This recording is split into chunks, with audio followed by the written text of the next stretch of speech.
गर्नु यस्तो बल छैन मेरो बिहान भरि चाहिँ कता छोडै बहिनी चालास है त पनि हो पर गासेर यत्रो टाउरा झार्यो अहिलेसम्म खै एउटा सिसिटिभीको फोन गर्छ हैन म काटिन गए अब भ हेलो साथीहरू नमस्कार सेवा अनि स्वागत गर्न चाहन्छु यहाँहरूलाई मेरो युट्युब च्यानल @ सबिना साम्पाङ राईमा। आज चाहिँ म एकदमै धेरै हैन यति धेरै समय पछाडि चाहिँ भिडियो लिएर आउँदैछु तपाईहरुमा। सो हेरेर सबैजनाले साथ दिनु होला। आज सोमबारको दिन अनि हाम्रो घरमा चाहिँ दिदीको छोरीको पनि स्कुल छुट्टी भएको छ अनि अघिदेखि हल्ला गरिरहेको छ हैन। यता पारीपट्टि यहाँ खोल्सादेखि उतापट्टि जानुपर्छ नि त अनि किन हल्ला गरेको भन्ने कुरा चाहिँ नि म तपाईहरुलाई भिडियो मार्फत देखाउने छु। सो सबैजनाले हेरेर साथ दिनु होला। अनि एकदमै चिसो बढिरहेको छ हैन। सो कहाँ हुनुहुन्छ कस्तो अवस्थामा हुनुहुन्छ आफ्नो ख्याल गर्नु होला। अनि हेर्नुस् त यस्तै न्यानो न्यानो कपडाहरू लगाउनु होला भन्न चाहन्छु। धेरै बोल्न आउँदैन किनभने म अब कति भन्नु नि तपाईहरुलाई एकदमै नयाँ नयाँ नयाँ भन्दा भन्दै 1 वर्ष भइसकिसकेछ मैले यो युट्युब च्यानल चाहिँ खोलेको। तर कस्तो हुँदो रहेछ भने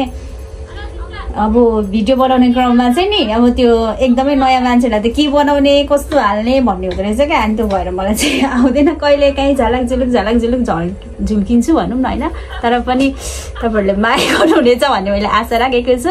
आज सोमबार म पनि अघि नै नुहाएर एकदमै होइन यतिको राम्री त नभनौँ होइन। आज मेरो व्रत हो अनि पूजासुजा गरिसकेर चाहिँ अब चाहिँ म पारीपट्टि जाँदैछु। सो हेर्दै गर्नुहोला तपाईँहरूले। म यहाँ पारीपट्टि पानी लानलाई भर्दैछु आफै क्यामेराम्यान आफै यहाँ पारीपट्टि त हल्ला गर्दैछन् हल्ला गर्दैछ होइन साथीहरू। म पानी छाप्दैछु। फ्रिजमा पानी छ ए धाराको पानी होइन अरे साथीहरू फिल्टर गरेँ ल। म फिल्टरमा भर्छु। उतापट्टि चाहिँ हल्ला गर्दैछ है।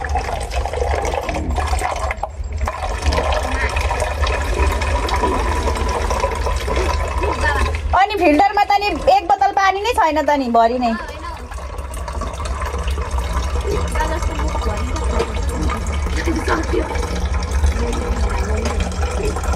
साथीहरू म चाहिँ आइपुगिसकेँ। कति राम्रो देखेको मेरो छोरीलाई पानी बोक्यो कि अब म यहाँबाट झर्नु आँटेको अब मलाई उसले पकड्छ। ओ माई गड हाम्रो पारी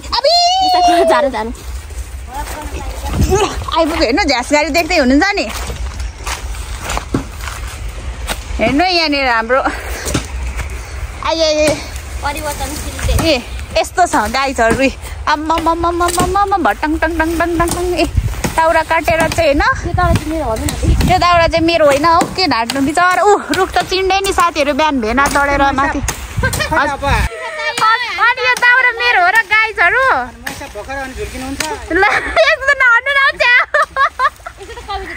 ल मैसा पऱ्यो साथीहरू यहाँ नै। रजनी दिदी ओ रजनी दिदी हापेन त नि मरत छ त नि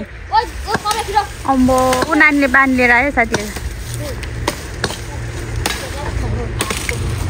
यता हिँड्दै हुनुहुन्छ हाम्रो भेना। क्या ह्यान्डसम देखेको क्याप टोपीले त।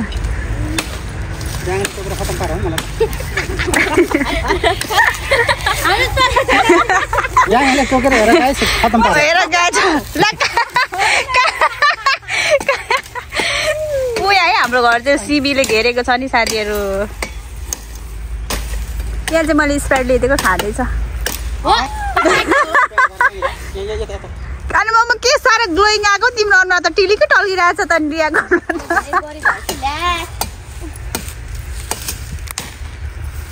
पोहोर कि परार हामीले नु यहाँ तल काटेको नि थाहा छ परार। अनि रेसमा पनि थिएन खाजा चाहिँ के खाएको भने भुजामा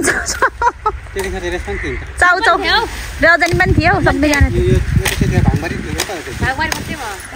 आँकी थिएँ म पनि थिएँ क्या यहीँनिर। साथीहरू यहाँ ब्याङ्कले टोकेर हेर्नु के गर्छ हो नि त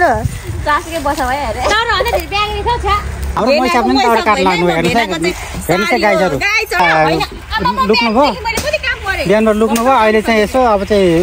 काटेको जस्तो भनेर यसो बाना बनाउन आउनु भएको नि मैसा। ठिकै छ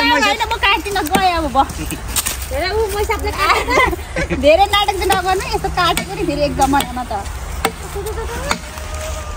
गाइस आज चाहिँ अब फेरि आन्टीले काट्नु हुँदैछ। दाउरा चट्ट छ इन्डियन कपडा नदेखाइदे उता हामी कसैलाई के उता गाइस इन्डियन कपडा आएछ यता हेलो गाइज हामी चाहिँ आज दाउरा काट्न धाउँछौँ होइन अब हाम्रै घरको दाउरा काटेको दाउरा नभएर यहाँ मेरो बहिनी हुनुहुन्छ हामी सबैजना यहाँ दाउरा काट्दैछौँ के गर्नु दाउरा काट्नुपर्छ अब भात पकाउनुको लागि हो दाउरा काट्नु हेर्नु साथीहरू अब हामीलाई चाहिँ थकित लाग्यो होइन अनि यहाँनिर डिउ लिएर खाँदैछौँ त्यत्रो दाउरा काटिसक्यौँ हाम्रो ग्रुपिङ टोली मालिक नै आउँदै हुनुहुन्छ भेना त्यस्तो नभन्नु न खालि म बिरामी मान्छे नसक्ने मान्छेलाई मालिक नि भन्छ हो न मेरो भेनाले डिउ पार्टी हुँदैछ है गाइजहरू यो मेरो अरे होइन अनि यस्तो छ दाउराहरू तँलाई पनि नानी भन्नु मन लाग्छ होला इज्जत गरे पनि बहिनीले इज्जत गर्छ भन्नु पर्यो अनि खुद गर्दा नाना भन्छ खुद्न पर्दा भ्लगमा आइरहेको छ अनि उसलाई भोक लाग्छ नाना कस्तो भोक लाग्यो भने भन्थेँ होइन अनि भरे चाहिँ नानी यो धुँदा लाग्छ अब धुँदा भन्थेँ आँखा चिम्रो हुने चाहिँ नबोल न अनि छोडा बहिनी ताला है त पनि हौ पर डाकेर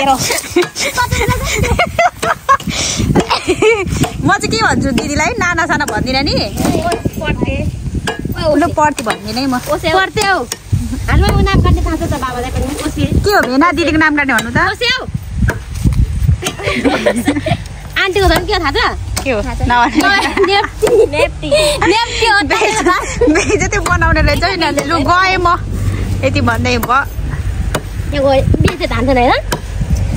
तपाईँ दुईजना बस्छ हामीलाई गफ भन्दै बस्नु के गफ हो मलाई चाहिँ साथीहरू यिनीहरूले कति धेरै माया गर्छ पो त यहाँ ल्याउ न दाउरा काट्छु भनेको पर्दैन अरे अनि मलाई यहाँ एक नम्बरमा यहाँ मेरो दिदीले साह्रै माया गर्छ खतरा आइरहेको छ दिदीको त नि रजनी अनि आमाले भने जस्तो नि दिदीको त सिट मिलेछ त लुगाको आमाले सिट मिलेको भन्नुहुन्छ नि त झर्नु आँटेको त एकैचोटि सुरु लेखेर तलै पुग्नु आँटेको थियो नि हाँगा नभएको त म सिधै तल झर्नु टिचर होइन यसले अघि के बोल्दै थियो नि त नि के बोल्नु हुँदैन झर्नुहुन्छ कि कोनि के भन्दै थिएन मैले सुरुमा भनेको त होइन त्यो त अनि भन्नु पर्यो त समातोस् तर हिले माछा निस्किरहेको के भनेको थाहा छ बाबा त्यहाँबाट झर्नुलाई त्यहाँ चाहिँ झऱ्यो भने त मम्मी त सिधै फेन अरे सिधै व्यवस्था हौ व्यवस्था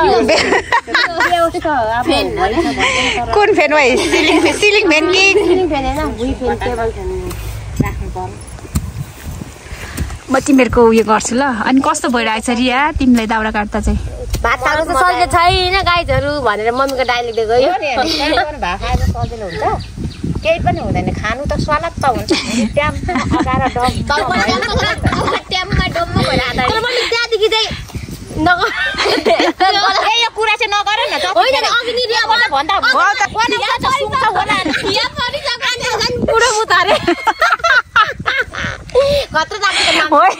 अनि यसरी राख्नुपर्छ नि कस्तो ठर्दै गनाउँछ तिमीहरूलाई हातै नराख्दा त के हुन्छ अनि त्यहाँनिर आउन सक्नु पर्यो नि कतै सिँढीनेरै फेरि मुछ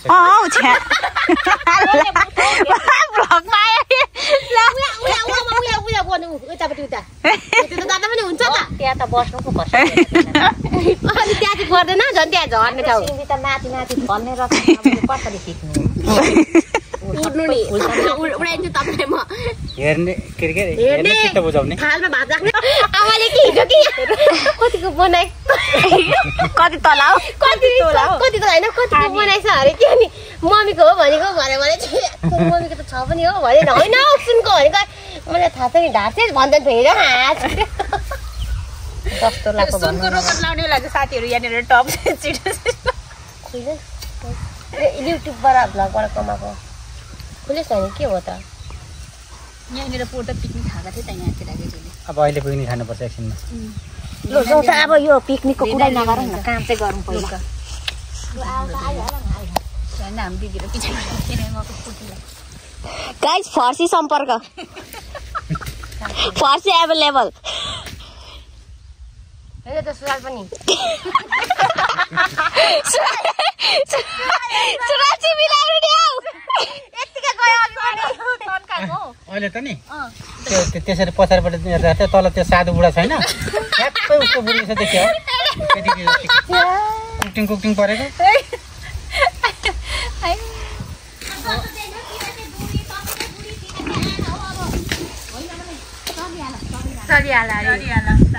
उसको मुखबाट खालि चलिहाल भन्ने छ चिसो हावा पो आयो त हौ कस्तो पानी खाँदैछ नानीले हेर पनि जानु आयो तपाईँ मालिक हुन्छ मालिक म गर्नु काम गर्न सक्दिनँ क्या साथीहरू त्यही भएर कसैले पनि लगाउने गाई त हात यस्तो भइसक्यो छाला पुछाको हातमा फाइनल्ली साथीहरू दाउरा चाहिँ यति धेरै काटिसक्यौँ हामीहरू होइन अनि यहाँ पनि देख्न सक्नुहुन्छ कत्रो कत्रो यो सबै चाहिँ हाम्रो दिदीले यहाँ हाल्दै हुनुहुन्छ खासमा चाहिँ यो कदमको रुखको हाँगाहरू काटेको हो दाउरा पनि काटिसक्यो के भन्न चाहन्छौ यो खेतको बिचमा बसेर अब यति भन्न चाहन्छु 2 शब्द धन्यवाद सबैजनाले भिडियो हेरिदिनु होला साथ दिनु होला सपोर्ट गर्नु होला हामी यस्तो यस्तो भिडियोहरू लिएर आउने छौँ फेरि पनि माया गर्दै जानु होला भन न सबिना साम्पाङ ब्लगलाई सब्स्क्राइब गर्नु होला लाइक गर्नु होला कमेन्ट गर्नु होला शेयर गर्नु होला अनि केही नगर्नु धन्यवाद मेरो शब्द थ्याङ्क यू सो मच साथीहरू मेरो भिडियो हेरेर साथ दिनुभएको मानि माया गर्दै गर्नु होला म जानी नजानी भिडियो ल्याउने प्रयास गर्नेछु भन्दै आज सोमबारको दिन हामीले सर्टकटमा रुखको हाँगा काटेर दाउरा काटेको भिडियो हाल्ने प्रयास गरेको छु र के भन्न चाहन्छु भने हस् त नमस्ते होइन नयाँ नयाँ साथीहरू जोइन हुँदै गर्नु होला मलाई माया गर्नु होला सपोर्ट गर्नु होला जानी नजानी यस्तै छु म भिडियो बनाउँदैछु होइन बनाउने छु जहाँ हुनुहुन्छ जस्तो अवस्थामा हुनुहुन्छ सधैँ खुसी रहनु होला अनि व्यस्त रहनु होला बिजी रहनु होला आफ्नो ख्याल गर्नु होला चिसो बढेको छ भन्दै सबिना साम्पाङ युट्युब च्यानलबाट साँच्चीकै बिदा हुन चाहन्छु बाई बाई